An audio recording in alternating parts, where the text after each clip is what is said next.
आज का टॉपिक है फीवर, क्योर इन 72 आवर्स। मेरी पत्नी अक्सर बोलती है, तुम जब भी कभी सेमिनार में जाते हो, कहीं भी जाते हो, एक ही तरह कपड़े पहन लेते हो, ऐसा लगता है जैसे और कुछ है ही नहीं तुम्हारे पास। और ये फैशनेबल भी नहीं है, पुराने वाले जमाने का कपड़ा है दिखने में। तो मैंने कहा कैसे, ये तो फैशनेबल है, मुझे तो ऐसे ही लगता है, तभी तो मैं पहनता हूँ। कहा नए जमाने का कुछ पहनो, दिखने में नया लगना चाहिए, नया जो ट्रेंड है आजकल वो देखो, नोटिस करो और उसके हिसाब से पहनो। मैंने कहा नया ट्रेंड है वो कैसे पता चलेगा? तो अखबार में देखो लगातार वो क्या हो रहा है, और अखबार के अलावा अपने आसपास देखो, टीवी में देखो किस बात की चर्चा हो रही है। अखबार में, टीवी में, रेडियो में क्या चर्चा हो रहा है, क्या चीज हो रहा है, what is the new trend, accordingly अपने गेटअप को बनाओ। तो फिर मैंने वादा किया, मेरी पत्नी यहाँ बैठी है सामने, कि इस बार जब मैं आऊंगा तो बिल्कुल नए ट्रेंड के हिसाब से ही आऊंगा। ऐसा ही मैंने किया, देखने में नहीं लग रहा, अभी लगेगा। इस बार मैंने अभी छुपा के रखा, वो इसलिए क्योंकि कहीं ऐसा ना हो कि मुझे देख के कोई और ट्रेंड चुरा दे, इसलिए इसकी लॉन्चिंग मैं अभी कर रहा हूँ।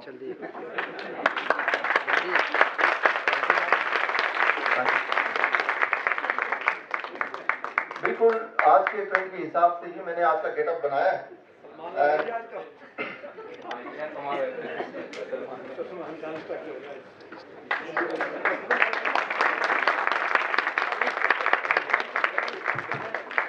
आई थिंक आज का ट्रेंड यही है, हर जगह सवाल यही है, डेंगू, यही स्टाइल है आज का। तो शुरू करते हैं। डेंगू से ज्यादा उसका जो डर है, that is what is killing most of the people. पहली बात तो ये कि डेंगू का कोई इलाज नहीं है, और वो क्यों है? अभी आपने देखा जिस तरह से ये छुपा हुआ था अंदर, डेंगू का जो वायरस या फॉर दैट मैटर कोई वायरस, दुनिया में जब भी कोई वायरस बॉडी में जाता है तो उसका इलाज क्यों नहीं है? हर चीज का इलाज है, लेकिन उसकी दवा क्यों नहीं बन सकती? जैसे आपने देखा कि ये अंदर छुपा हुआ था, इसके ऊपर एक कपड़ा था, उसके ऊपर एक और था, फिर टाई था, उसको जब हटाया तो ये नजर आया।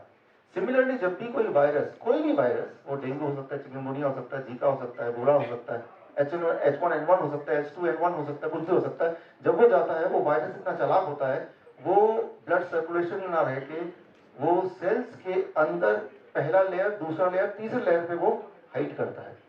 It hides inside the third layer. कोई भी दवा किसी भी पैथोजन या जर्म्स को तब मार सकती है जब वो जर्म ब्लड सर्कुलेशन में हो, क्योंकि दवा तो ब्लड सर्कुलेशन में घूमती ना कि सेल्स के अंदर जाती है।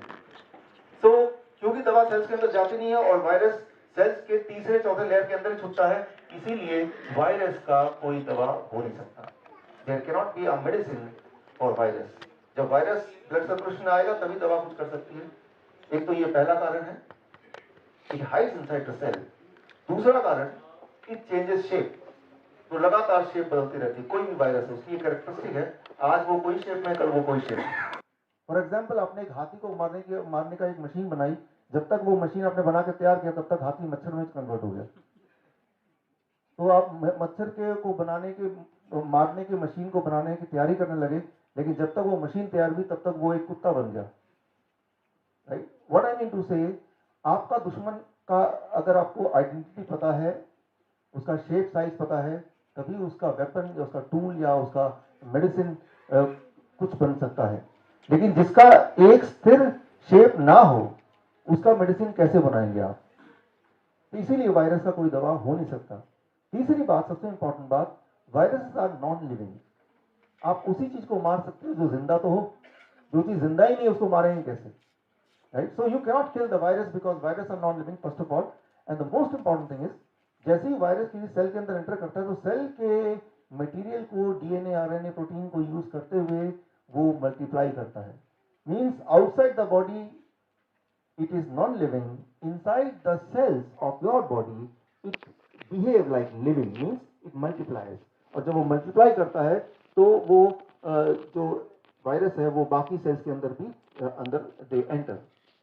ऐसे में अगर आप दवा लेंगे तो वो दवा क्या करेगा, जैसे आपने देखा वो टाई, वो दवा एक टाई की तरह है, वो दवा, कोई भी दवा आप लेते हैं, खास तौर पे पेन किलर लेते हैं या फीवर को कम करने के लिए लेते हैं, वो क्या करता है, उस वायरस को सेल्स से बाहर निकलने नहीं देता है, वो अंदर ही वो सेल्स के दरवाजों को बंद करने लगता है, द मेडिसिन।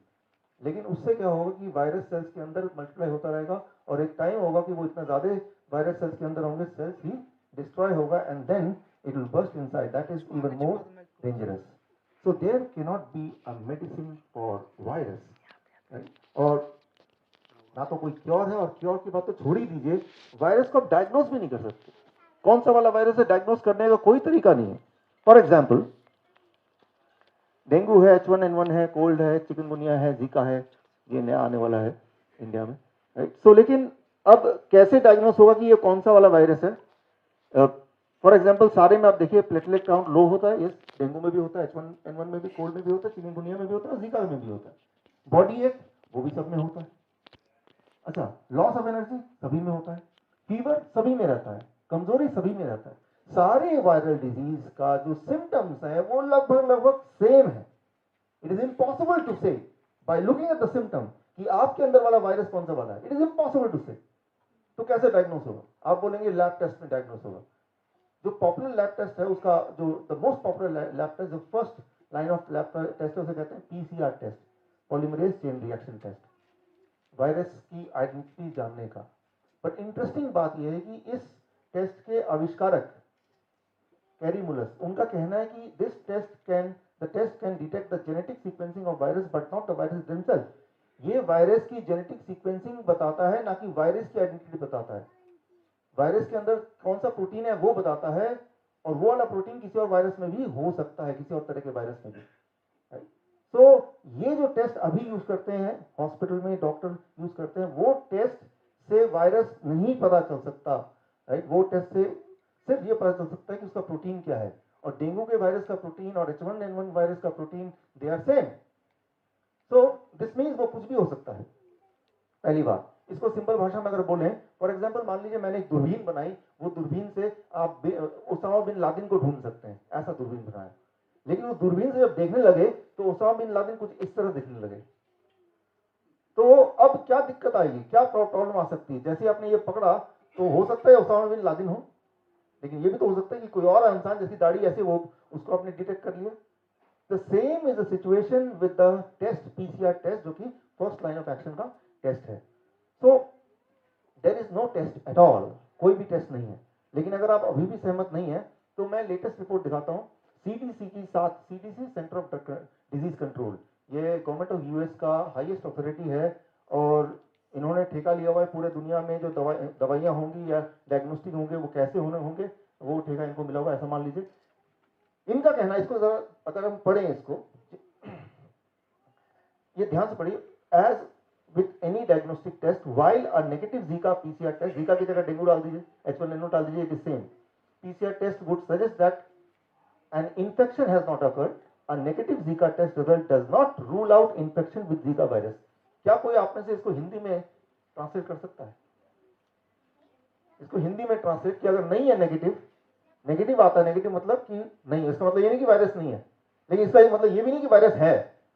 तो बोलना क्या चाहते हैं आप? इसको ट्रांसलेट करके देखिए व्हाट इट मींस। कि अगर नेगेटिव रिजल्ट है, इसका मतलब ये तो ये है कि शायद नहीं है, लेकिन ऐसा नहीं है कि नहीं है, हो भी सकता है या नहीं भी हो सकता है। तो व्हाट इट मींस। लेकिन अगर आप उसको डिटेल रिपोर्ट चाहते हैं, पूरा जो 7 पेज रिपोर्ट है इसका, that file is here, right. तो ये फाइल आप देख सकते हैं। तो पूरा अगर पढ़ेंगे, मैं आ रहा हूं, आपके दिमाग में सवाल आते रहेंगे, keep on writing it, right. तो जीका की जगह आप डेंगू कर लीजिए यहाँ पे, वो ज्यादा आपको समझ आएगा, लेकिन बात एक ही है। तो ये जो सब्जेक्ट है, इसमें आपकी जितनी अंडरस्टैंडिंग है, डॉक्टर की अंडरस्टैंडिंग उससे ज्यादा नहीं है, उतनी ही है। ये एक स्पेशल सब्जेक्ट है वायरस के ऊपर, इसे कहते हैं वीरोलॉजिस्ट। और एक डॉक्टर को वीरोलॉजिस्ट यानी कि वायरस के बारे में उतनी अंडरस्टैंडिंग, उतनी नॉलेज जितनी आपकी हो। इसके लिए स्पेशलिस्ट होते हैं वीरोलॉजिस्ट, उनको थोड़ा ज्यादा नॉलेज है, वो इसी पे काम करते हैं सालों साल। पूरे दुनिया में ऐसे थोड़े से वीरोलॉजिस्ट हैं, उनमें से एक का नाम मैं लूंगा, उनका नाम है लियोनार्ड होरोविट्ज। दुनिया के टॉप 10 वायरस स्पेशलिस्ट जिन्होंने ये किताब लिखी है, बड़ी महंगी किताब, और उनसे मैंने एक बार फ़ोन पे बात किया, एक बार स्काइप पे बात किया, उनसे मैंने पूछा, अपने कन्फ्यूजन दूर किए। आपको याद है 2009 में H1N1 जब फैला था, तो रिमेंबर, अगर याद नहीं आ रहा तो ये फोटो कुछ याद आ रहा है ऐसे कुछ, जहां भी जाते हैं मास्क लगा के, है ना, और H1N1 हर जगह था। और हालांकि डायग्नोज करने का कोई मेथड नहीं है, और जो मेथड है वो अपने आप में फ्लॉड मेथड है, लेकिन उस वक्त सारे डॉक्टरों की ट्रेनिंग हो गई और डॉक्टरों के पास एक मैजिकल ताकत आ गई, वो फोन पे ही डायग्नोज करने लग गए H1N1। So what I mean to say, बहुत स्पेशलाइज्ड बात है वायरस। अभी अभी हमारे ऑफिस में करीब 7-8 लोग डेंगू या चिकनगुनिया ऐसा कुछ हो गया, और वो चले गए डायग्नोस्टिक के लिए। जैसा प्रोटोकॉल होता है कि जैसे हॉस्पिटल जाएंगे डायग्नोस कराना पड़ेगा, लेकिन डायग्नोस कराने से होगा क्या? और मैंने कहा चलो दिखाओ रिपोर्ट, तो उसमें ब्लड टेस्ट के अलावा MRI भी, अल्ट्रासाउंड भी, सारा कुछ है। मैंने कहा ये अल्ट्रासाउंड किस लिए है? तो डॉक्टर ने बोला क्या पता अल्ट्रासाउंड में दिख जाए आपका वायरस।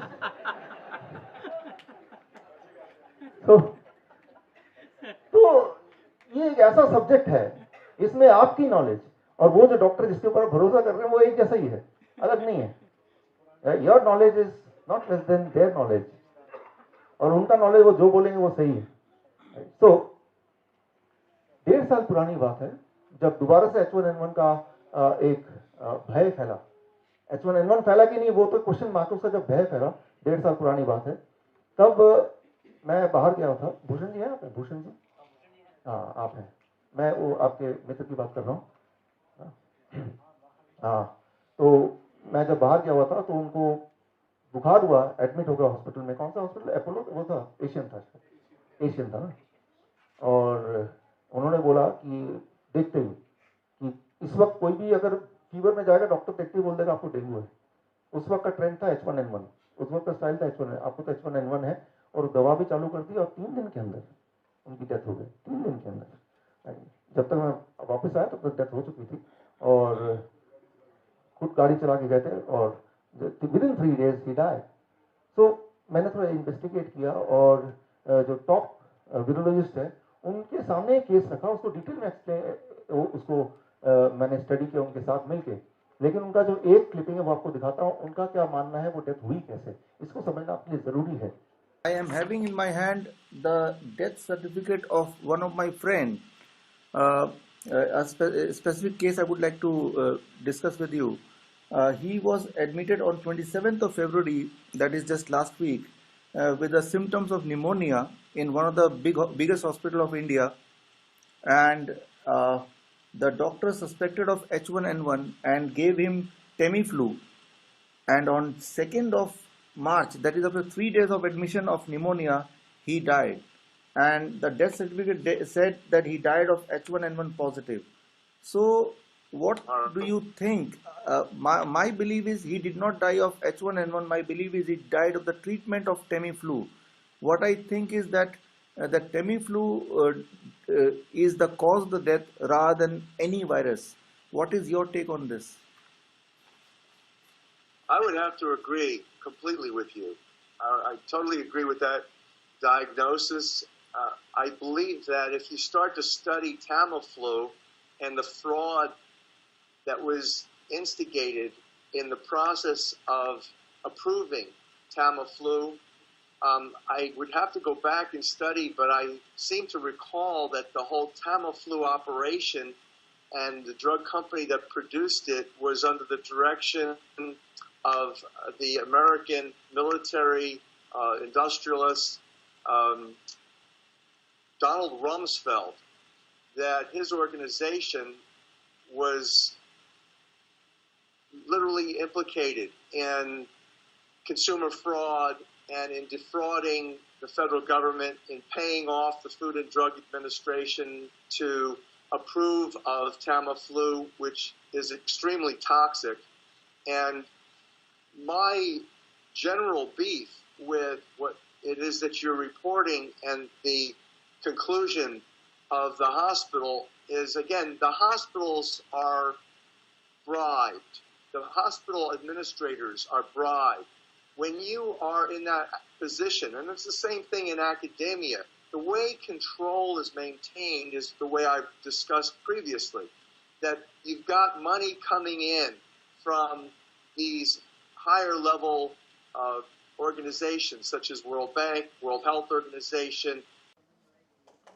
अभी यहाँ पे इन्होंने जो खुलासा किया वो ये किया कि मेरा सवाल इनसे ये भी था यहाँ पे कि भाई एकदम से कैसे पता चल जाता है डॉक्टर्स को बिना टेस्ट के, और test itself is a flawed, you know, कि H1N1 पॉजिटिव है या डेंगू पॉजिटिव है, चिकनगुनिया पॉजिटिव है। तो इनका जवाब था कि जो हॉस्पिटल्स हैं उनको फंडिंग होती है, जितने ज़्यादा डेंगू केस आएंगे या उस वक्त H1N1 के केस आएंगे उतना उनको फंडिंग होगी। सो ये उन हॉस्पिटल्स के हित में है कि वो पेशेंट को ऐलान कर दे ये H1N1 है और आज की तारीख में ऐलान कर दे ये चिकनगुनिया है, चाहे वो सिंपल फीवर भी क्यों ना हो, क्योंकि उससे फंडिंग आएगी। और जब ये ऐलान करेंगे तो उसमें उससे भय का व्यापार वो और फैलेगा। बुखार होना एक नॉर्मल बात है, वो बुखार डेंगू का है या चिकनगुनिया का है या सिंपल फीवर है या वो बुखार मलेरिया का है, ये आप अंदर झांक के देख ही नहीं सकते, जो बोल दिया वो सही है। That is the most important thing. और ये जो टेस्ट है वो टेस्ट के रिपोर्ट कुछ ऐसे होते हैं कि अगर आपको कोई बुखार नहीं है, लेकिन आप एक एक्सपेरिमेंट करके देख सकते हैं, आप अगर 14 बार अगर टेस्ट करते हैं PCR टेस्ट, 14 में से एक बार पॉजिटिव आने के चांसेस पूरे हैं। या 14 लोग अगर आप में से रैंडमली कोई 14 लोग people go for a test, out of 14 1 will be diagnosed as positive, right. और अगर जो नेगेटिव 13 लोग डायग्नोज होंगे तो उनका सेकेंड प्रोटोकॉल है, फिर एक और टेस्ट है, राइट। तो थर्ड प्रोटोकॉल है। कहीं ना कहीं तो इतने सारे जाल बिछे, कहीं ना कहीं तो जब तक पैसे ना खत्म हो जाए और टेस्ट आप करते रहें, आप पॉजिटिव आने के चांसेस 100% ही है फिर, राइट। तो एक पायदान है, दूसरा पायदान, वहां से नहीं ट्रैक में, तीसरा पायदान, करीब ऐसे 4-5 हजार या 10,000 तक का तो बिल ये डायग्नोसिस का ही है। तो ये एक व्यापार का पूरा एक सिस्टम है। तो मैंने उनसे पूछा वो डायग्नोसिस में एक्चुअली दिखता क्या है, होता क्या है, थोड़ा सिंपल भाषा में समझाएं। तो उन्होंने मुझे समझाया कुछ सिंपल भाषा में। फॉर एग्जाम्पल मैं आपको समझाता हूँ। मान लीजिए देखिए आप इतनी दूर से आप देख रहे हैं, ये बताइए शेर के पंजे हैं या चीता का पंजा है या लोमड़ी का है या कुत्ते का है, इट डिपेंड्स ऑन जो भी आप बोले, राइट। लेकिन जो भी आप बोलेंगे वो जरूरी है क्या वो करेक्ट हो। तो जब एक टेस्ट होता है या ब्लड रिपोर्ट होती है जिससे वायरस का टेस्ट होता है, तो वो जो टेस्ट करने वाले को जो नजर आता है वो उतना ही क्लैरिटी से नजर आता है जितना क्लैरिटी से आपको समझ आ रही बात। तो ये पूरी तरह से टेस्ट होने, जो इंसान टेस्ट कर रहा है उसके ऊपर है कि उसके उस वक्त फ्रेम ऑफ माइंड में क्या चल रहा है, अकॉर्डिंगली वो जो बोल देगा, that is what is the ultimate truth. So ये सारे चीजों को जब जो सारे नॉलेज उन्होंने मुझे दिया, जो सारे कन्वर्सेशन हुआ, मैंने उनको रिक्वेस्ट किया, फाइनली एक किताब उन्होंने मेरे साथ लिखी। किताब का नाम है why the mortality rate drops when the doctor go on strike, right. जब भी दुनिया में देखा गया कि डॉक्टर स्ट्राइक पे जाते हैं तो वहां की जो मृत्यु दर है अक्सर ही घट जाती है, वहां के लोगों की हेल्थ अक्सर ही अच्छी हो जाती है, राइट। सो कहीं भी देख लीजिए, चाहे यूएस में हो। Thank you. तो ये किताब डॉक्टर लियोनार्ड होरोविट्ज दुनिया के टॉप 10 वीरोलॉजिस्ट में टॉप 10, एड्स पे इन्होंने काम किया, इबोला पे इन्होंने काम किया, साइक में जाके काम किया, और फिर इन्होंने एक्सपोज किया अमेरिकन गवर्नमेंट को। और अभी कुछ दिन पहले मेरी बात हुई तो उन्होंने बताया कि भाई सरकार ने फैसला कर लिया कि इनका मकान छीन लिया जाए, ये देशद्रोही है, राइट। तो मेरा मन कर रहा था कि भाई मैं उनको इनवाइट करूं कि ठीक है आप कोई बात नहीं, आप इंडिया में आके रह सकते हैं, राइट। लेकिन यहाँ का भी कुछ भरोसा नहीं है। मित्तल जी को तो पता ही है, हमारे कुछ डायबिटीज एजुकेटर उनको एक तो जेल में भी गए थे, राइट। तो इंडिया हो या अमेरिका हो, अगर हम ऐसी बातें करते हैं जो कि ट्रुथ है, तो एक नियम बना दिया गया है, एक धारा बना दी गई है, राइट, मैजिकल रेमेडी एक्ट, उसके according the person can be in jail. तो हमें क्या करना होगा, what we have to do right now, 3-step diet to fight the virus in 3 days। पहली बात तो यह है कि वायरस का डायग्नोसिस हो नहीं सकता, और दूसरी बात है कि वायरस का डायग्नोसिस अगर हो भी जाए तो डायग्नोसिस करके करना क्या है जब उसका कोई इलाज नहीं है। फॉर एग्जाम्पल मान लीजिए ओबामा आपके पास आके बोलते हैं कि मुझे बचाओ मुझे बचाओ, क्या हुआ भाई, ISI के 5-6 हजार टेररिस्ट ने हम पे अटैक कर दिया। तो आप बोलेंगे पहले ये बताओ 5,000 है या 6,000, एग्जैक्ट फिगर बताओ, क्या फर्क पड़ता है, चाहे 5,000 हो या 6,000 हो, आप कुछ कर ही नहीं सकते, क्या फर्क पड़ता है, राइट। या तो आप कुछ कर सकते हैं, फिर तो डायग्नोस करने का, एग्जैक्ट नंबर पूछने का कि मैं क्या प्लानिंग बनाऊंगा, 5,000 है तो मैं ऐसा कुछ कर दूंगा, या 6,000 हो तो मैं वैसा कुछ कर दूंगा, राइट।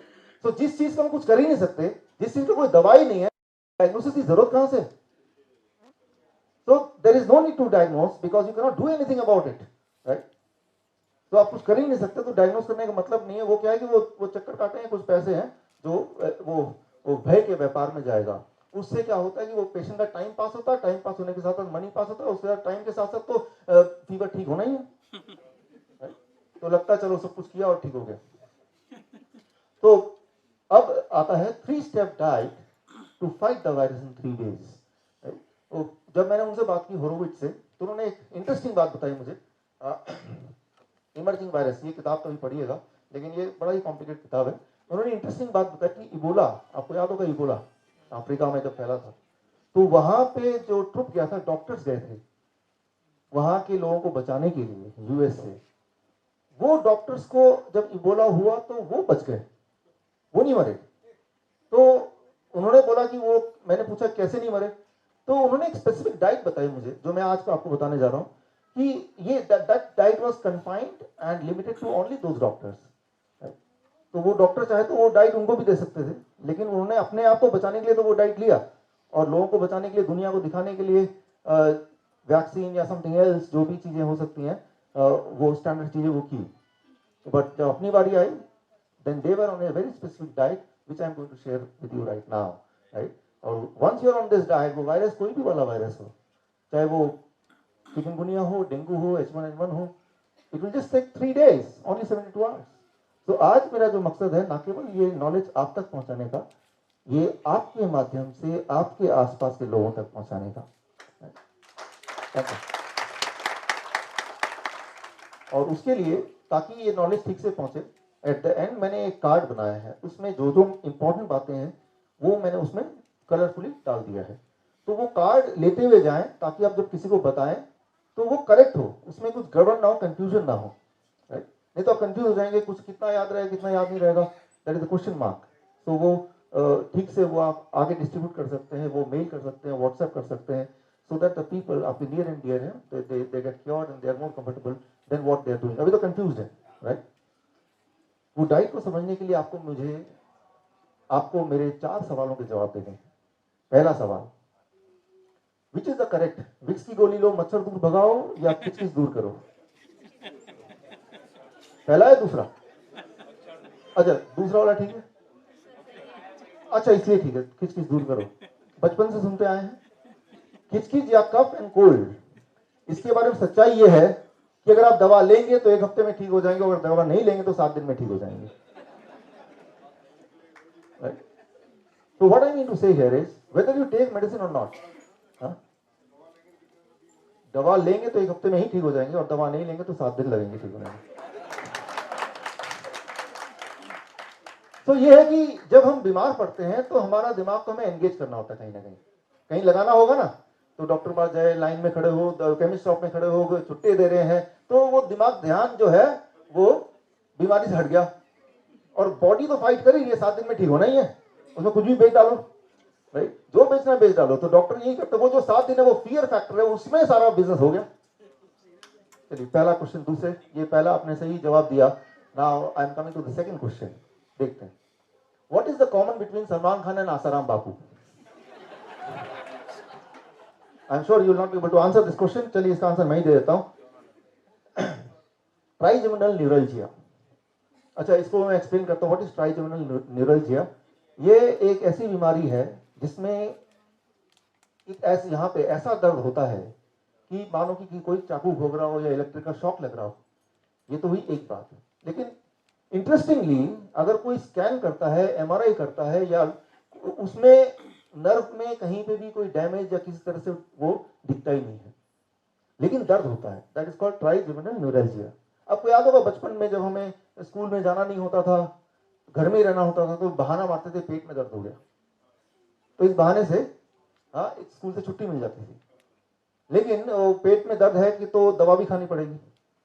लेकिन ये एक ऐसी बीमारी है कि कोर्ट से बचने के लिए कोई भी बोल सकता है, राइट? क्योंकि बीमारी का डायग्नोसिस सिर्फ ये है कि वो पेशेंट बोलेगा, उसी को मानना पड़ेगा, there is no other diagnosis. और बीमारी का कोई इलाज भी नहीं है क्योंकि डायग्नोसिस ही नहीं है। सो सेफली कभी अगर ऐसा हुआ कोर्ट या जेल से बचना है, याद कर लीजिए, ट्राइजेमिनल न्यूरल्जिया, ये याद कर लीजिए, मुझे ट्राइजेमिनल न्यूरल्जिया है, राइट? तो ये प्रावधान है कि किसी ने अगर बोल दिया ट्राइजेमिनल न्यूरल्जिया, तो मानना पड़ेगा, वो पेशेंट है, उसको हॉस्पिटल ले जाना पड़ेगा, ना कि कोर्ट या जेल। राइट। देखिए एक नॉलेज तो मिल गया आपको कम से कम। चलिए मेरा तीसरा सवाल, अब दर्द की बात आई तो दर्द से जुड़ा हुआ तीसरा सवाल, व्हाट इट एक्चुअली मीन्स, मर्द को दर्द नहीं होता, इसका मतलब क्या है? मर्द को वाकई में दर्द नहीं होता, पहला। दूसरा, मर्द को दर्द तो होता है लेकिन वो किसी से बताता नहीं है। ए या बी, विच इज राइट? ए या बी? बी, मतलब दर्द होता है लेकिन बताता नहीं है। चलिए, लेकिन इसका कनेक्शन क्या है आज के वो 3 डेज का डाइट का? वायरस से क्या कनेक्शन है आगे पता चल जाएगा। चलिए उससे पहले coming to the fourth question, viral fever हो तो ठीक होने के लिए कहाँ जाएं? पहला, हॉस्पिटल में जाएं। दूसरा, मंदिर में जाएं। तीसरा, वॉशरूम में जाएं।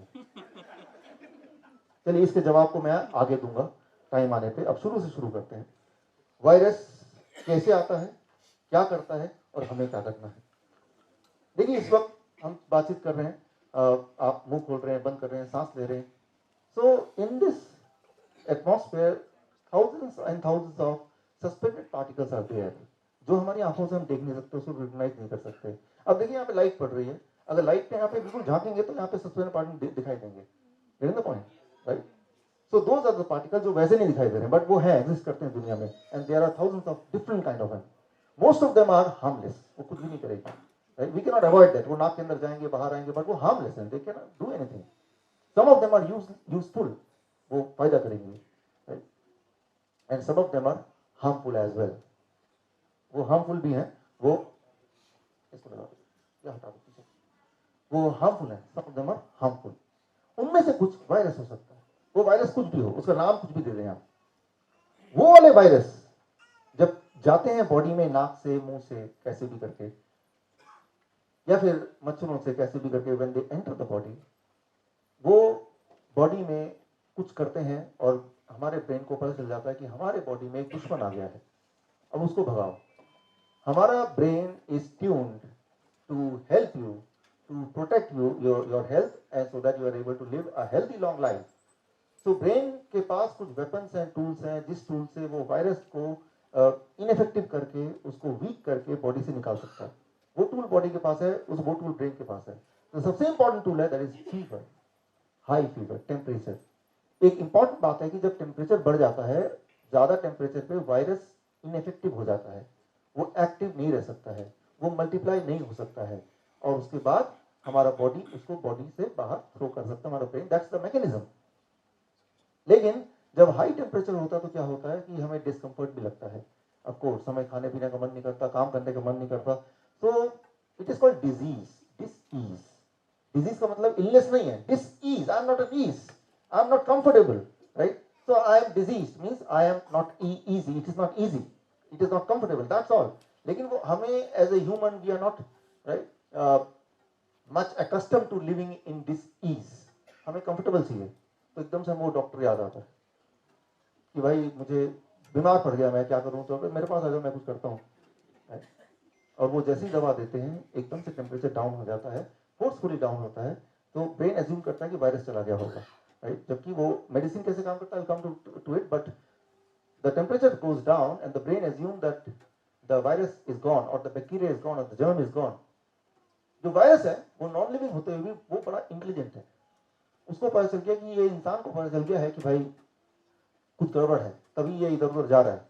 तो virus remains inactive for some time, 2-3 महीना, राइट? और वायरस बल्कि शुक्रगुजार है उस डॉक्टर का, डॉक्टर ने उस इंसान को बचाया, वायरस को बचा लिया। हाँ? वो तो ब्रेन तो मारने वाला था ना अभी टेम्परेचर, तो वायरस बोलता है थैंक यू डॉक्टर, आपने मुझे बचा लिया। लेकिन एट द सेम टाइम वो अलर्ट होकर शांत बैठ जाता चुपचाप, 1-2 महीना, 3 महीना, 4 महीना, राइट? लेकिन फिर अपनी हरकत में दोबारा आना ही है, that's why he is inside the body. After all कोई भी क्रिएचर इस दुनिया में उसका एक उसका मकसद होता है मल्टीप्लाई करना। ह्यूमन है, एनिमल्स हैं, बर्ड्स हैं, ट्रीज हैं, टू मल्टीप्लाई, राइट? ताकि उसकी आबादी बढ़े, और that is the ultimate aim, goal of anything which is being existing in this world, even the non living viruses. और जब दोबारा मल्टीप्लाई करना है, तो जैसे ही मल्टीप्लाई करने की बारी आएगी, तो इस बार वायरस को पता चल गया कि ब्रेन टेम्परेचर बढ़ा देगा और मैं इनएक्टिव हो जाऊंगा। तो 2-3 महीने में वायरस एक स्किल सीख लेता है कि हाई टेम्परेचर वो मरेगा नहीं, राइट? To understand.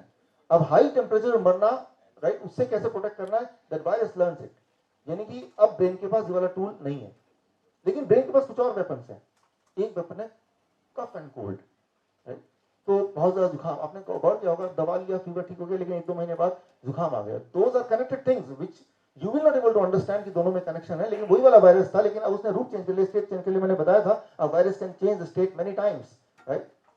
तो अब जब कफ हुआ, कोल्ड हुआ, again it is a disease. क्या करेंगे आप? वही डॉक्टर ट्रेंड, राइट? डॉक्टर साहब देखिए बार बार कफ आ रहा है, कोल्ड आ रहा है, डोंट वरी, कोई भी चीज बाहर नहीं आनी चाहिए, सब अंदर रहना चाहिए, ऐसा इंतजाम मैं कर दूंगा, राइट? तो ऑफकोर्स ऐसा इंतजाम किया कि कोई भी चीज बाहर ना आए, वो कफ जो है, जो गंदगी है, वो अंदर ही रहना चाहिए। एंड व्हाट हैपेंस, वो दबा लिया, वो कफ अंदर है, and that is like a swimming pool for the germs, right? Germs ने एक बार और डॉक्टर ने बचा लिया, और साथ में एक स्विमिंग पूल भी दे दिया गिफ्ट में, राइट?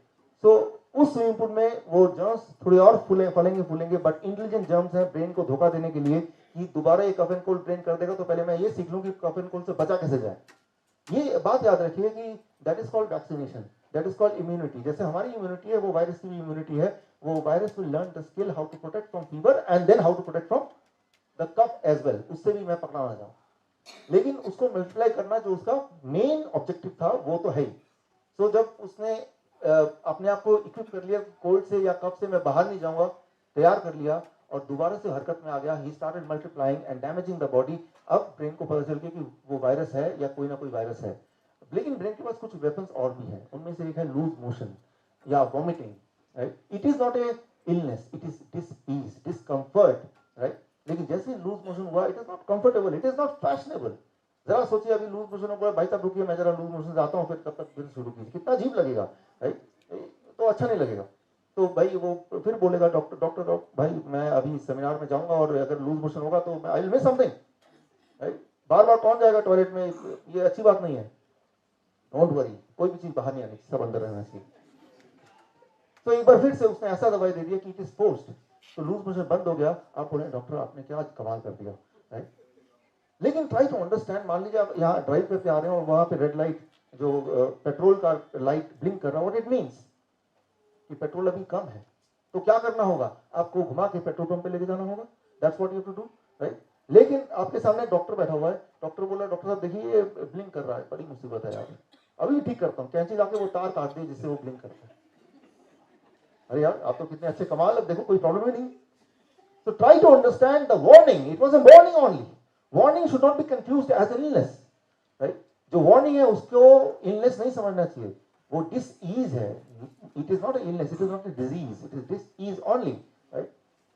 So यहाँ पे हो क्या रहा है कि बार बार ब्रेन अपने वेपन्स को एक करके खत्म कर रहा है, right? And as it is, right, using one by one weapons, the virus is becoming stronger and more influenced. उसको पता चल गया कि अब इसका जो पैंतरा है ब्रेन का, ये एक और टूल है लूज मोशन वाला। अब इट लर्न स्किल, ताकि नेक्स्ट टाइम लूज मोशन अगर होगा भी, राइट, ब्रेन ने इनिशिएट किया भी, तो virus can protect itself, right? So every time you are giving, making the virus stronger by taking that medication, right? So ये vomiting है, ये लूज मोशन है, ये फीवर है, ये कोल्ड है, these are not illness, these are the protective mechanism of the brain and you should not interfere with it, right? सवाल दिमाग में आता है टेम्परेचर बहुत ज्यादा बढ़ गया तो, सारा टेम्परेचर में तो बॉडी के सारे सेल्स भी मर जाते हैं, यू विल डाई, तब क्या करें? उसका जवाब आने वाला है, डोंट वरी, टेम्परेचर नहीं बढ़ेगा, बढ़ नहीं सकता, थोड़ा तो बढ़ेगा लेकिन डेंजरसली नहीं बढ़ेगा, उसका इंतजाम हो जाएगा, राइट? लेकिन मैं ये बोलना चाह रहा हूं फिलहाल तो कि ये बीमारियां नहीं है। Let's not confuse it as a disease, it is just a discomfort, it is just a protection. For example मान लीजिए आपका घर में, राइट, प्रोटेक्शन के लिए आप कुछ रखते हैं वेपन्स, राइट, ताकि कोई चोर आ जाए या कोई डाकू आ जाए तो कुछ उसका सामना करे। और जब ऐसा होता है सिचुएशन, तो क्या तब आप खाना बना रहे होते तो क्या करते हैं? खाना बनाना छोड़ देते हैं थोड़ी देर के लिए, जो भी काम करते हैं priority is protecting yourself. Similarly जब भी ऐसा बॉडी में इन्वेड करता है कोई वायरस, तो बॉडी क्या करती है? बाकी सारी चीजें सस्पेंड कर देती है। फॉर एग्जाम्पल खाना डाइजेस्ट करना, खाना खाना, भूख लगना, ताकि सारी ताकत लगे उस वायरस या उस जर्म को किल करने में। But that itself is discomfort. जब भी आपको कोई बुखार होता है, क्या लगता है?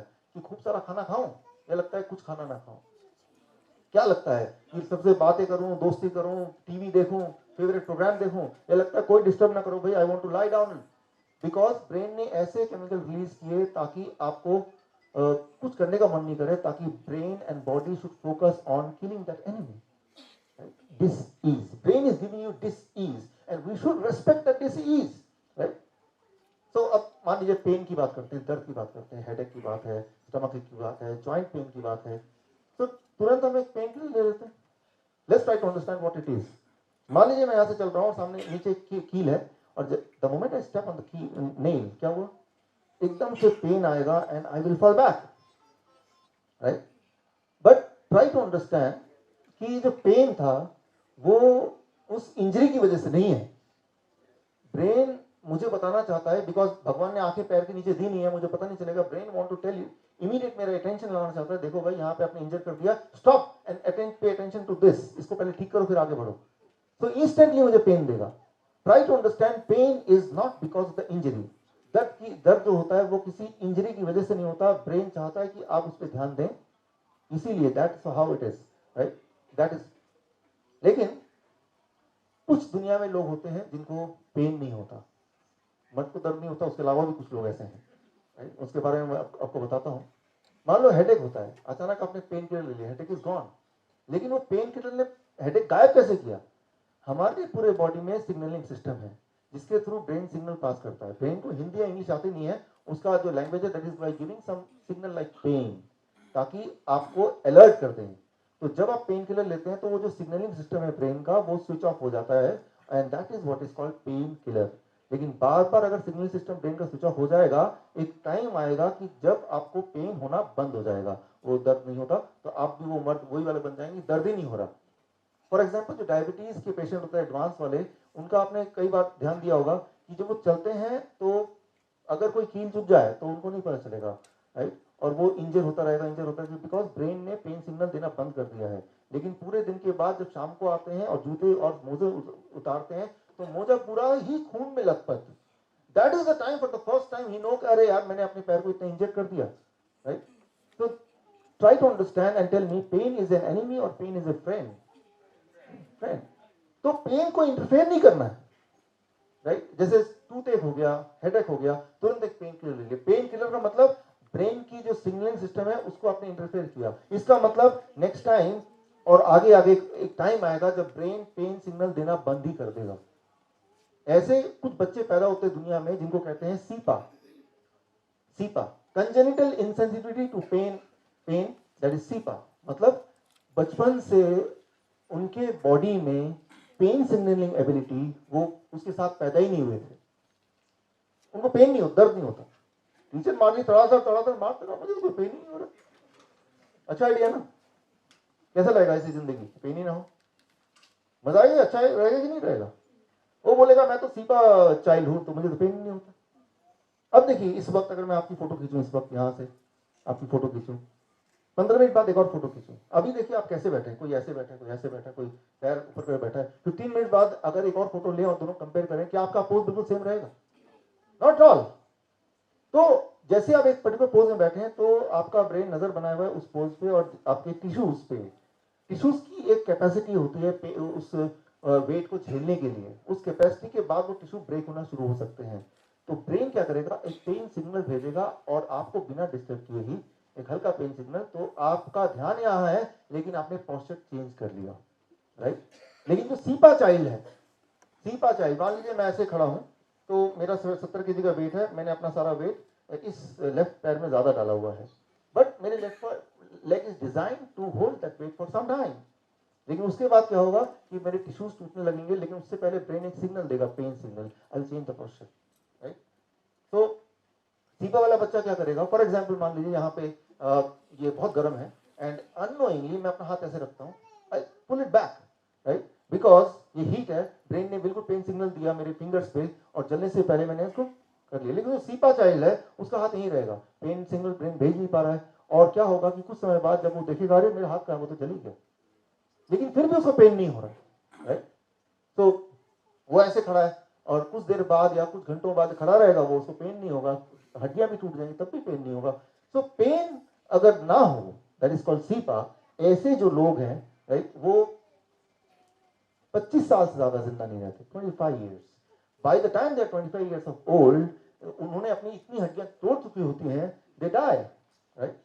तो मर्द को दर्द नहीं होता, वो मर्द होने से पहले, मतलब जवान होने से पहले वो दे डाई, राइट? So यहाँ पे the point I want to make here is that pain is a friend, vomiting is a friend, temperature is also a friend. उसको अगर हम डिस्टर्ब करेंगे तो हम किसी और जंजाल में फंसने वाले हैं. आप जब सोते हैं, याद कीजिए, रात को सोते हैं पर्टिकुलर पोस्चर में, सुबह जब उठते हैं, are you in the same posture? Many time you change the posture, isn't it, right? तो आप एक पर्टिकुलर पोस्चर में सो रहे हैं, तो आपका ब्रेन जगा हुआ है, वो लगातार देख रहा है कि ये टिश्यूज पे ज्यादा लोड तो नहीं है, और जब ज्यादा लोड हो गया तो ब्रेन ने थोड़ा सा पेन दिया, आपको नींद को डिस्टर्ब नहीं किया. ब्रेन ने ऐसा नहीं कहा भाई साहब उठिए उठिए अब पोस्चर चेंज कीजिए, right? He is considerate, the brain is considerate. तो ब्रेन ने क्या किया? ब्रेन ने आपको थोड़ा सा पेन दिया, नींद में ही आपने पोस्चर चेंज कर दिया. Now imagine the cepa child, वो क्या करेगा? Right? Cepa child what they will do, they will be sleeping the same. तो सुबह जब उठेगा तो एक आध हड्डियां उसको टूटी मिलेंगी. So try to understand the importance of pain. Never try to interfere with the pain. And pain is never because of the injury. It is because the brain wants that you attend to that particular problem. Right? So, मैं आपको example दे के बताता हूँ इसको. 1944 या 49 में 1944. Right? So Italy में जो वर्ल्ड वॉर में अमेरिकन सोल्जर को घेर लिया जर्मनी में, और करीब 40,000 सोल्जर्स इंजर्ड हो गए, 7,000 मारे गए. उस वक्त वहां पे डॉक्टर थे, डॉक्टर हेरी बीचर. उन्होंने सोल्जर से पूछा कि आप जब जो जख्मी हो गए, पैर कट गए, उड़ गए बॉम्ब से, हाथ उड़ गए, बुलेट लग गया, उन सबसे पूछा क्या आपको दर्द है, क्या दर्द के लिए कुछ चाहिए?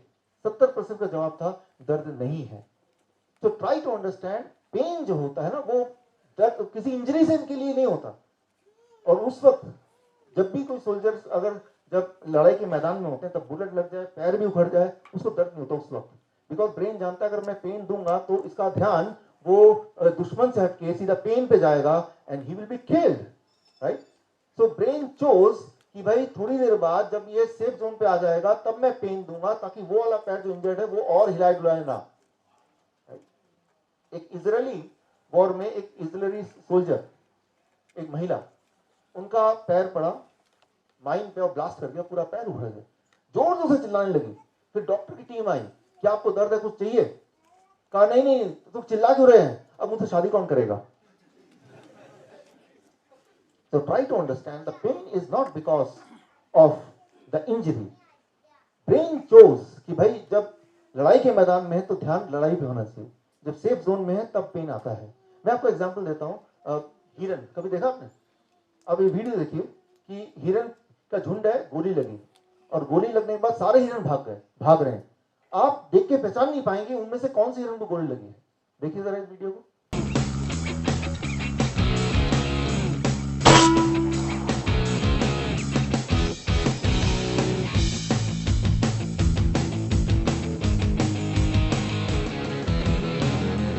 So it took this big doe with the XP Badger.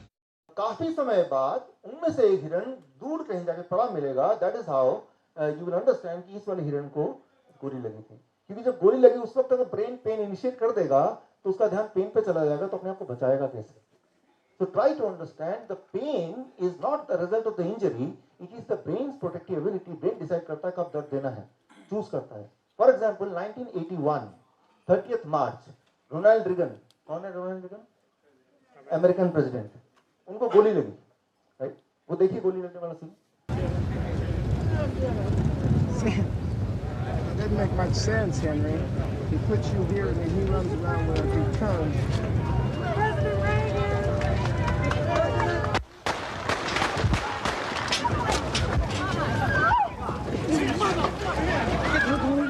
So उनको गोली लगी और तब किसी को नहीं पता चला उनको गोली लगी. उनको सेफली गाड़ी में बिठा के ले गए. काफी समय बाद देखा कुछ खून निकल रहा है. उन्होंने खुद अच्छा मुझे गोली लगी है. फिर उनको इलाज किया गया और जब एक साल हो गया ठीक, अगले साल उन्होंने एक साल जब पूरे हुए इस गोली लगने को, इंटरव्यू में बोला कि जब गोली लगी, पहली बार मुझे गोली लगी, फिल्मों में तो मुझे कई बार गोली लगती, वो पहले एक्टर थे, लेकिन अब मुझे पता चला गोली लगने के बाद दर्द हो कोई जरूरी नहीं है. फिल्मों में जब गोली लगती थी तो हर बार दर्द होता था, लेकिन अब जब असली में गोली लगी तो दर्द नहीं हुआ. काफी समय बाद मुझे पता चला कि मुझे गोली लगी है. So try to understand the pain is not because of the injury. It is the protective mechanism when the brain decides that I have to give pain.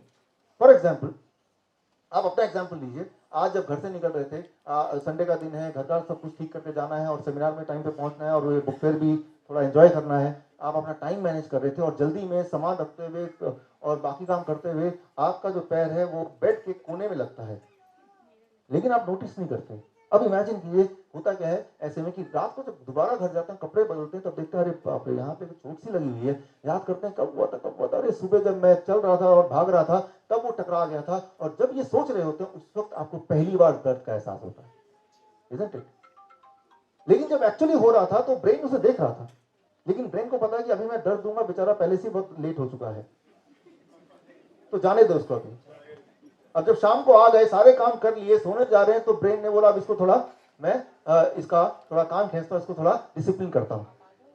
तो तब ब्रेन ने पहली बार हमको पेन दिया कि देखो भाई आगे से समझ के रहना, डिसिप्लिन करने के लिए पेन दिया, ध्यान दिलाने के लिए पेन दिया, वो जब आपके पास वो समय है उस पेन को झेलने का, समझने का। So what I mean to say here is हमारे बॉडी में कुछ प्रोटेक्टिव मैकेनिज्म है, अगर वो मैकेनिज्म फेल हो जाए तो that may be the last day of our life. लेकिन उस मैकेनिज्म को अगर हम बीमारी मान लें, right, then that is the thing which will make us really sick. तो यहाँ पे मैं ये बोल रहा था कि इंजरी के रिस्पॉन्स पे पेन कब कैसे होता है वो ब्रेन डिसाइड करता है, वन थिंग। दूसरी बात ये है, जैसे मैंने बताया ट्राइजेमिनल न्यूरैल्जिया, कि कुछ इंजरी नहीं है but pain is there, right. So दो कॉन्ट्रास्टिंग बात हो गई, एक तरफ तो पेन है तो दर्द है, लेकिन दर्द कब है, it depends on the situation. Injury हो गई, दर्द कब होगा, it depends on the situation. और दूसरी तरफ कि दर्द तो है लेकिन पेन ही, दर्द तो है लेकिन इंजरी है ही नहीं कहीं। तो दर्द का कारण क्या है, दर्द ब्रेन डिसाइड करता है कि कब देना है, इंजरी हो या ना हो। For example common lower back pain अक्सर ही होता है लोगों को, और उसका कारण पूछे तो डॉक्टर से फ्रैक्चर होता है, ट्यूमर होता है, इंफेक्शन होता है, स्लिप डिस्क होता है। लेकिन 85% लोग जिनको लोअर बैक पेन होता है, इनमें से कोई भी डिटेक्ट नहीं होता। और ऐसे बहुत सारे लोग हैं जिनको कोई पेन नहीं है, लेकिन वो अगर स्कैनिंग करेंगे तो उनको स्लिप डिस्क मिलेगा।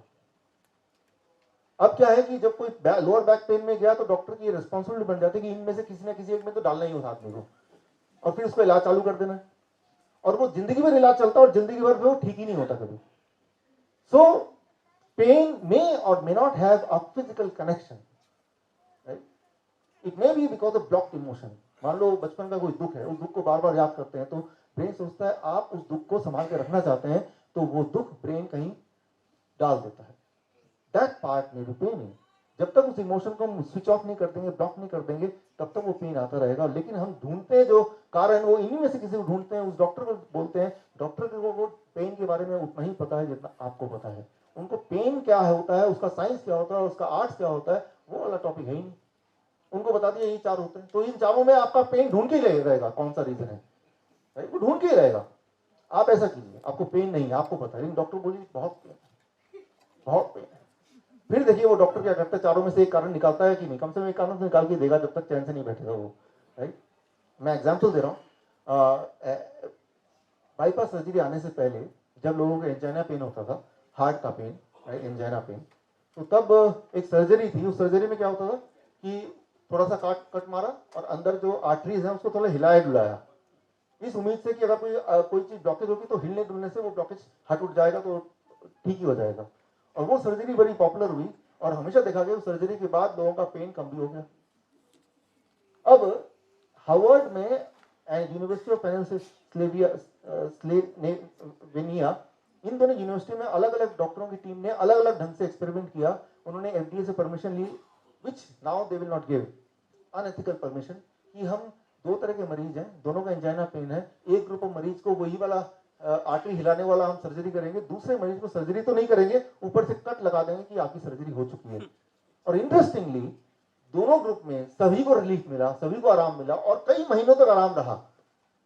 तो व्हाट आई मीन टू से, इट इज ऑल एक्सपेक्टेशन। आपका ब्रेन ये देखता है आप उम्मीद क्या करते हैं।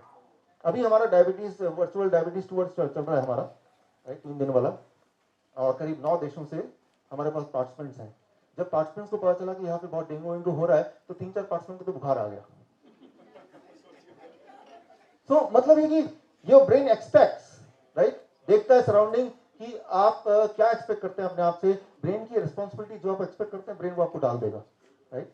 तो जैसे आप देख रहे हैं हर जगह डेंगू लिखा हुआ है, ये डेंगू है, चिकनगुनिया है, वो होर्डिंग में भी, अखबार में भी और टीवी में भी। तो ये एक्सपेक्ट मुझे बुखार होना चाहिए अभी। तो brain is a servant, brain को पालन करना उसका इसकी रिस्पॉन्सिबिलिटी है, राइट। सो यहाँ पे इंपॉर्टेंट है एक्सपेक्टेशन। एक्सपेक्टेशन कैसे होता है? Past belief, right. आसपास क्या चल रहा है, राइट, उससे एक्सपेक्टेशन बनता है। उससे क्या होता है? इमोशन, फियर, राइट, एंड इससे दैट रिजल्ट्स टू पेन और that results to fever, right. तो फीवर होता है, डर से फीवर होता है, आपको पता ही है, राइट। तो वो जो फियर है, ये जो डर है, सारा व्यापार इस फियर का है। वो जो डर के दौरान कुछ भी आप बेच सकते हैं, किसी को डरा के कि ऐसा नहीं कर देंगे ऐसा हो जाएगा, कुछ भी बेच सकते हैं। तो ये जो मेडिसिन है पूरा का पूरा, अगर वायरल डिजीज की बात करें, ये it is the business of fear, right. हालांकि अभी देखिए फीवर होना कोई बड़ी बात नहीं है, होती ही रहती है, लेकिन अभी फीवर को डेंगू का नाम दे दिया, चिकनगुनिया का नाम दे दिया, तो दैट बिकम्स अ बिजनेस। लेकिन सोचने वाली बात, बिल्कुल लॉजिकल बात यह है कि ये तो ऑलरेडी एस्टैब्लिश्ड है कि वायरस का डायग्नोसिस हो नहीं सकता, और अगर हो भी गया वायरस का कोई ट्रीटमेंट है ही नहीं। क्यों नहीं है, मैंने आपको बताया था। तो फिर हॉस्पिटल जाने का मतलब क्या है, डॉक्टर पास जाने का मतलब क्या है, जब कोई ट्रीटमेंट है ही नहीं, राइट। वो it is passing the time, right, कि चलो समय निकल जाएगा, कहीं तो जाना है ना, ऑफिस तो जाना नहीं है, अब कहाँ जाए, चलो डॉक्टर पास चलते हैं, राइट। तो टाइम पास होना समझ आती है बात, पैसा भी पास हो जाएगा, राइट। और टाइम पास होने के बाद वो एक हफ्ता लगता है, and then you will recover on its own. और अगर आप रिकवर करके सारा क्रेडिट उस डॉक्टर को चला गया, और कहीं अगर कोई पेशेंट अनफॉर्चुनेटली अगर भगवान को प्यारा हो गया, तो उसकी किस्मत खराब थी। तो it is a safe business, doctor का बिजनेस सबसे सेफ है, कि अगर रिजल्ट नहीं मिलता तब भी पैसे पूरे ही मिलते हैं। खैर, हम अब इससे यहां पे कंक्लूजन पे आते हैं। पहला कंक्लूजन अभी तक का, fever, cold, loose motion, vomiting, pain are the defence mechanism of the body and they are not the illness.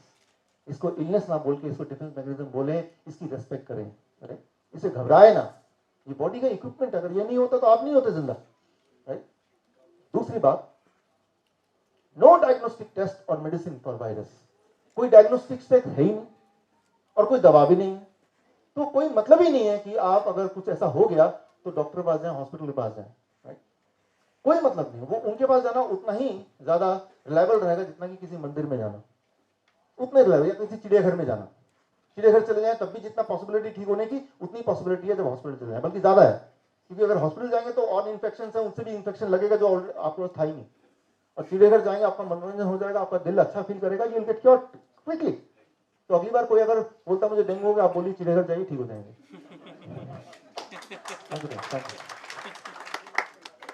और साइंटिफिकली प्रूव कर सकते हैं हम।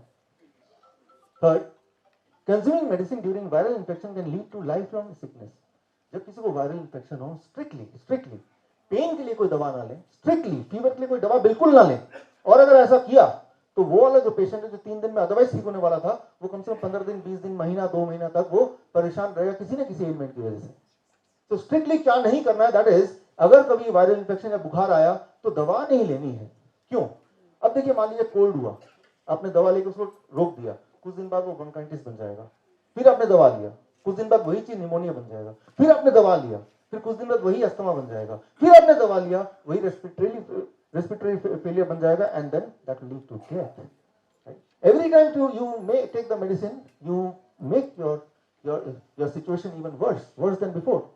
तो दवा तो लेना ही नहीं है, that is one. क्या करना है उस पे आते हैं। तो आते हैं फीवर क्योर इन 72 आवर्स। क्या करें?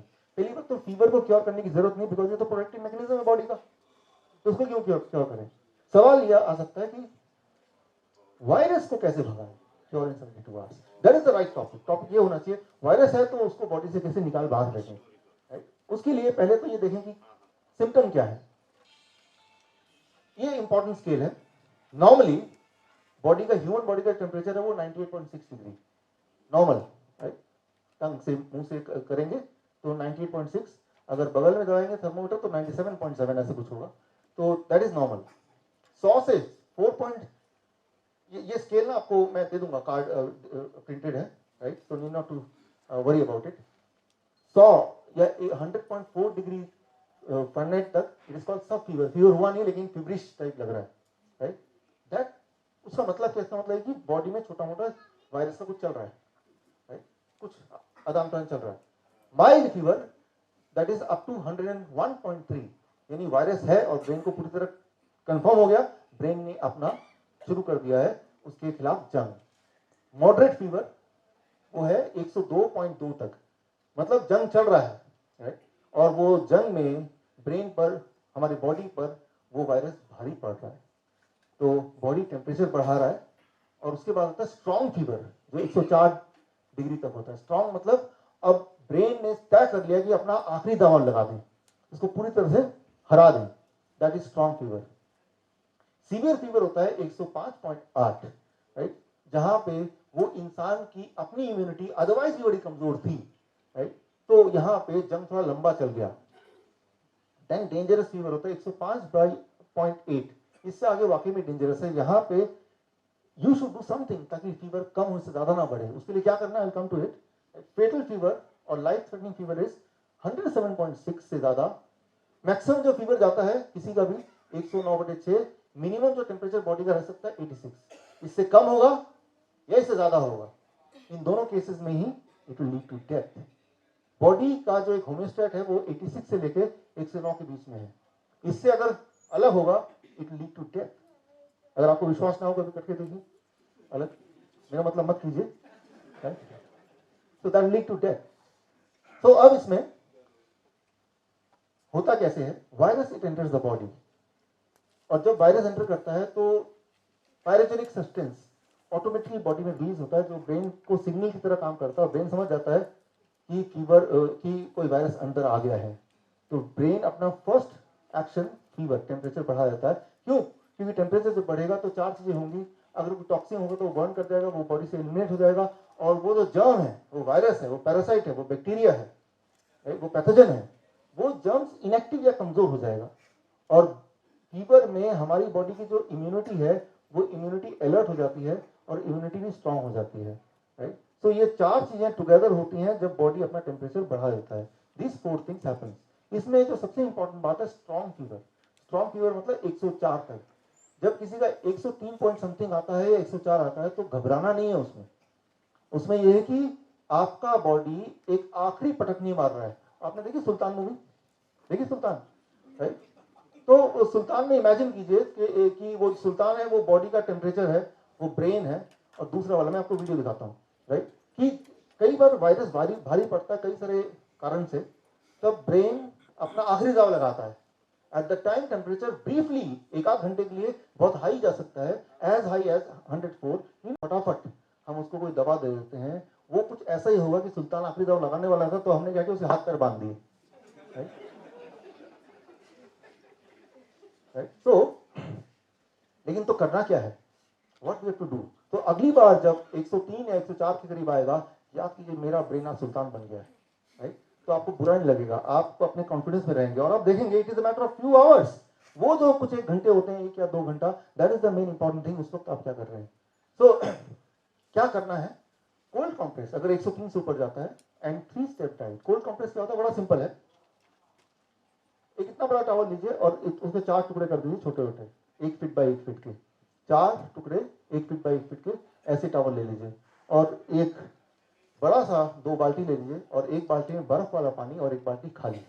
वो चारों टुकड़ों को आप पानी में डालिए, राइट, तो ठंडा पानी उसमें आ जाएगा पूरा, राइट, और उसको निचोड़ के, बहुत ज्यादा भी निचोड़ना नहीं है, एक को तो सिर पे रखिए और बाकी 2 को ये काफ में, काफ में ज्यादा ब्लड वेसल्स हैं, ब्लड क्रॉस हो रहा है, तो वो ब्लड क्रॉस हो रहा है तो वो ठंडा करने का काम करेगा। काफ में, दोनों काफ में अपने पट्टी लगा दी। हर 3-3 मिनट बाद वो चौथा वाले को फिर इस पे लगाइए, फिर एक और फ्री हो गया, उसको फिर ठंडे में लगाइए। Means every 3 minutes you have to recycle it, right. तो आप देखेंगे टेम्परेचर थोड़ा कंट्रोल में रहेगा, हाई रहेगा 102 103, लेकिन और हाई नहीं होगा। मतलब आप लड़ने का मौका दे रहे हैं। इट्स लाइक, आपने देखा सुल्तान में वो चीयर अप कर रहे थे सुल्तान को, it's like cheering up, it's like cheering up the body कि हम साथ में हैं। At the same time protective zone भी है, बिल्कुल नहीं घटाना, एट द सेम टाइम इतना बढ़े ना उसके लिए। पर अब आता है 3 step diet, cold compress plus 3 step diet. Massive dose of vitamin C, उसको क्या करना है, massive dose of vitamin C. ये जो मिला है मुझे, एक तो होरोविट्ज जिन्होंने बताया, फिर मैंने अपना कुछ रिसर्च किया, तो कुछ मेडिकल जर्नल्स, कम से कम 100 से ज्यादा, उनमें से ये 4 बड़े मुझे इंपॉर्टेंट लगे, इंटरेस्टिंग लगे, तो इसका रेफरेंस मैंने यहाँ लिख दिया है। आप चाहे तो मैं पूरा मेल कर सकता हूँ जर्नल की रिपोर्ट्स। सो इस रिपोर्ट के अनुसार ऐसे पेशेंट्स को massive dose of vitamin C देना चाहिए। What is massive dose of vitamin C? ये डिपेंड करता है पेशेंट के बॉडी वेट के according. So it is called 3 step diet. पहला दिन liquid diet, day 2 fluid and day 3 solid diet. Liquid diet क्या है? Weight in KG by 10 glass of mausami juice. मान लीजिए कोई 60 केजी का आदमी है, तो 60 बाई 10 कितना होता है? 6 ग्लासेस ऑफ मौसमी जूस और 6 ग्लासेस ऑफ कोकोनट वाटर। कितना हुआ? 12। तो यानी कि 12 घंटे में, हर घंटे में 1 ग्लास मौसमी जूस, अगले घंटे में कोकोनट वाटर, मौसमी जूस कोकोनट वाटर, राइट। तो एक तो ये। दूसरा, इसमें कई बार कुछ लोग बोलते हैं कि मुझे कोकोनट वाटर नहीं मिल रहा इसी जगह पे, तो मौसमी जूस। कोई बोल रहा है मौसमी जूस नहीं मिल रहा, तो कोकोनट वाटर भी 12 ग्लास कर सकते हैं, राइट, हर घंटे। ये कोकोनट वाटर बड़ा ही कमाल करता है। आप इसको देखेंगे तो हैरान हो जाएंगे। जब किसी पेशेंट को देंगे जो इस तरह के फीवर से गुजर रहा है, एक ही दिन में फीवर गायब हो जाएगा, राइट, बट नेचुरली, मतलब बॉडी ने फाइट ऑफ कर दिया। It is full of natural mineral water. सबसे खास मिनरल वाटर भगवान ने बनाया है बॉडी को इंस्टेंटली ताकत देने का, और mineral helps the body to fight with that virus. So total 12 हो गया। उस 12 में मौसमी रखना है, कितना कोकोनट रखना है, सारे कोकोनट रखने हैं, सारे मौसमी रखना है, वो फ्लेक्सिबिलिटी आपके पास है, डिपेंडिंग ऑन कि क्या आपको मिलता है, डिपेंडिंग ऑन कौन सा पेशेंट को ज्यादा अच्छा लग रहा है, इसमें कंफर्ट महसूस कर रहे हैं, ये सारे फैक्टर डिपेंड करता है। बट टोटल 12 होना चाहिए अगर 60 केजी का इंसान है, और ऐसा हर घंटे उसके धीरे धीरे चुस्की ले लेके, कटकना नहीं है, चाय की तरह पीना है। शराब पीते ना, धीरे धीरे उस तरह से पीना है। डे 1, तो डे 1 जिस दिन आपको लगा ऐसा कुछ है, तो डे 1 उसको डे 1 डाइट। डे 2 डाइट इसको फ्लूइड डाइट। इसमें देखिए वो 60 केजी का है, तो बाई 20 कितना हुआ? 3, और बाई 20 कितना हुआ? 3, तो टोटल कितना हो गया? 6 हो गया, तो 6 ग्लास, यानी कि आधा हो गया वो तो। Plus weight in KG, that is 60 into 5, कितना हो गया? 300 ग्राम्स ऑफ ये फ्लूइड। टोमेटो एंड कुकुम्बर उसके अंदर देखिए फ्लूइड टाइप होता है, पूरा सॉलिड नहीं है। That is the most important thing, right. तो आपको ये बोलना है कि टोमेटो कुकुम्बर 300 ग्राम पूरे दिन भर में उसके पेट में जाना चाहिए। वो धीरे धीरे ले सकते हैं, एक बार में ले सकते हैं, जैसा मर्जी, बट ओवरऑल वो 60 केजी के आदमी के लिए 6 ग्लास और 300 ग्राम, 300 में से 150 ये और 150 ये, या फिर इसका रेशियो अपने हिसाब से डिसाइड कर लें, अपने टेस्ट के अकॉर्डिंग या अवेलेबिलिटी के अकॉर्डिंग। पूरे दिन भर में ये सारा खाना स्प्रेड करना है, यानी कि सुबह उठा, मैंने 6 ग्लास पी लिया, मेरा काम खत्म। पूरे दिन में स्प्रेड करना है, राइट, तब असर ज्यादा आएगा। धीरे धीरे पीना है, तब असर ज्यादा आएगा। Day 2 diet, fluid diet. Day 3 diet, solid diet. Breakfast, अब वो 30 कर दिया, 60 केजी का आदमी है, तो कितने ग्लास होगा total? 2 + 2 4 glasses. Breakfast is 4 glass of liquid. इसमें 2 ग्लास है मौसमी जूस या ऑरेंज जूस या पाइनएप्पल जूस। मौसमी नहीं मिल रहा तो पाइनएप्पल मिलेगा, पाइनएप्पल नहीं मिल रहा तो ऑरेंज मिलेगा, नहीं मिलेगा तो कोकोनट मिलेगा। टोटल 4 ग्लास तो ब्रेकफास्ट में खत्म करने। 12 बजे से पहले lunch is the fluid lunch, that is वही वाला 300 ग्राम जो अभी डे 2 में था। And dinner normal home cooked food, ये बड़ा इंपॉर्टेंट है, वही रोटी दाल चावल सब्जी। अच्छा, ये क्यों? क्योंकि जब ये खाएंगे तो ब्रेन को एहसास दे रहा है भाई सब कुछ ठीक है, तो घबराओ मत। तो ब्रेन बोलेगा मेरे से कुछ अजीब हो रहा है, बॉडी में कुछ अजीब चीज आ रही है, इसका मतलब इमरजेंसी जोन है। तो ये ब्रेन को, उस पेशेंट को एहसास दिलाएगा, उसके ब्रेन को बोलेगा एवरीथिंग इज ओके। और उस वक्त तक, ये तीसरे दिन की बात है, the patient will be actually okay, right. और तब पेशेंट का मन करेगा, खुद ही बोलेगा कि मुझे रोटी खाना है, मुझे चावल खाना है, मुझे दाल खाना है, मुझे सब्जी खाना है, मुझे राजमा खाना है, छोले भटूरे मतलब खाना है, या पकौड़े खाने हैं। तो समझ लीजिए पेशेंट ठीक हो चुका है आप, तो वो दे देना उसको, right. So if you do this, it takes just 3 days, maximum 3 days. It takes just 72 hours, right? So अब आपके पास ये है कि आप देखिए कहीं कुछ मिल जाए, कोई बुखार वाला आदमी, तो बस वो तो गया एक्सपेरिमेंट करने को, आपके पास गिनी पिग मिल गया, right? और कई सारे लोग जिन्होंने बताया क्योंकि घर में कोई ना कोई अभी बुखार है, तो आप तो बस पहुंचे घर और शुरू कर दें, बल्कि फोन पे भी आप शुरू कर सकते हैं ताकि तैयारी हो जाए। तो अब यहाँ पे the most important thing is don't ever go to the hospital, right? That is the first thing. कई बार लोग पूछते हैं अगर कुछ हो गया तो, अगर कुछ हो गया, अगर पेशेंट मर गया तो मर नहीं सकते डेंगू के वायरस से। डेंगू का वायरस आता कैसे बॉडी में, बताइए कैसे आता है, बॉडी तक कैसे पहुंचता है? मच्छर से आता है। तो डेंगू के वायरस से जब वो मच्छर नहीं मर सकता तो आप कैसे मरेंगे? कैसे? हाँ, पहले वो मच्छर मरेगा ना, क्योंकि उसको भी तो डेंगू हो गया है, वो तो मरा नहीं। तो डेंगू के वायरस से आप मर नहीं सकते फॉर श्योर, लेकिन जब वायरस अंदर आया तो उसको तो हमने किया क्या बॉडी के साथ, that plays an important role, right, that plays the most important role. तो घबराइए नहीं, आप मर नहीं सकते, कुछ नहीं हो सकता, राइट, यही करना है। बाकी हमारी इम्यूनिटी जो है that is the best weapon. या फिर आप ऐसा कर लीजिए, प्रिवेंटिव डाइट, क्योंकि आजकल ऐसा माहौल चल रहा है, तो एक हफ्ते के लिए हम सब, आप सब प्रिवेंटिव डाइट पे चले जाइए, ताकि protection from this kind of virus. How do do that? Day 3 diet, right. Step 1, एक हफ्ते तक डे 3 डाइट पे रहिए। डे 3 डाइट मैंने बता दिया, मैं आपको कार्ड में दे भी दूंगा। Artificial fever for 7 days, body में आर्टिफिशियल फीवर क्रिएट करना है।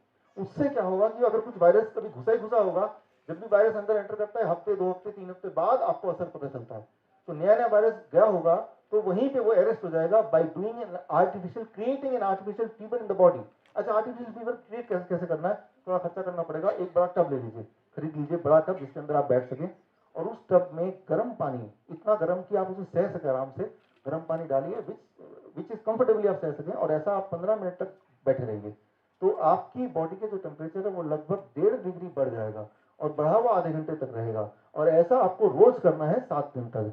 तो अगर कोई वायरस घुस गया होगा, जो आगे थोड़ा मैनिफेस्ट होने के बाद फिर वो फीवर आएगा ब्रेन में, लेकिन आपने पहले ही प्रिवेंटिवली डे 3 डाइट को एक हफ्ता फॉलो किया, और वो आर्टिफिशियल फीवर भी क्रिएट कर लिया बॉडी में नहाने के वक्त, एंड देन दैट इज की वो वायरस इससे पहले कि अपने पंख फैलाए और बढ़े और ब्रेन कुछ करे, उससे पहले ही आपने उसको वहीं पे रोक दिया, उसको वहीं पे अरेस्ट कर दिया। So that is called the preventive diet, right. So with that we come to the conclusion of this. तो मैं उम्मीद करता हूँ कि हमारे डायबिटिक एजुकेटर्स और हम सब मिलके इसको फॉलो करेंगे। कितने एजुकेटर्स हमारे यहाँ पे? या थैंक यू, थैंक यू। सो हाँ, एनीथिंग, स्टीम बात है, सोना बात है, इवन जब वो रनिंग करते हैं तो बॉडी का टेम्परेचर 1.8 डिग्री बढ़ जाता है, that is also artificial fever. Anything जिससे टेम्परेचर थोड़ा बढ़ जाए और बढ़ा हुआ थोड़ी देर तक रहे, that is called creating an artificial fever, right. सन बात भी हो सकता है, धूप में भी, राइट। तो with this we come to the conclusion of this. आपको एक फीडबैक फॉर्म मिलेगा, वो फीडबैक फॉर्म भरिए, एंड उसके बाद वो फीडबैक फॉर्म आप एक्सचेंज कीजिए। फीडबैक फॉर्म जब देंगे तो इन एक्सचेंज आपको वो कार्ड मिलेगा। उस कार्ड में जो मैंने इंपॉर्टेंट चीज बोली है वो प्रिंटेड है, लिखा हुआ है, जिससे आप अपना और अपने दोस्तों का ख्याल रख सकें। आप आए, हम मिलते रहेंगे। आपका धन्यवाद। Thank you.